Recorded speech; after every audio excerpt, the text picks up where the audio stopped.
Welcome to Chillin' 101. We hope this video helps. You start by preparing the objects that will interact.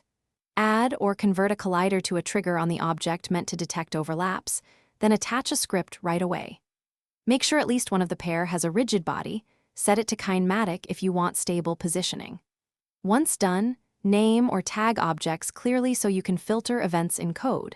This small discipline prevents needless checks later and gets your detection pipeline firing immediately. You now implement the how, write on trigger enter, on trigger stay, and on trigger exit to react to overlaps. Inside each, check the other object's tag or layer and return early if it's not relevant. This avoids wasted processing. Use getComponent or try getComponent to fetch required components and cache them for repeated calls.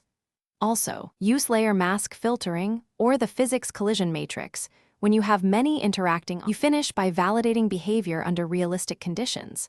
Test single hits, repeated rapid entries, and concurrent overlaps. Make sure to profile for garbage allocations and avoid heavy operations inside trigger handlers. Cache any references and replace string checks with pre-computed identifiers where possible. If something goes wrong, confirm the colliders is trigger flag. Verify a rigid body is present on at least one object. Check the physics collision matrix and layers, and inspect object scales. These are the most common causes for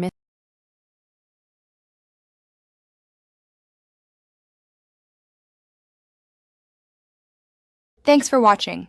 Consider subscribing if we helped you.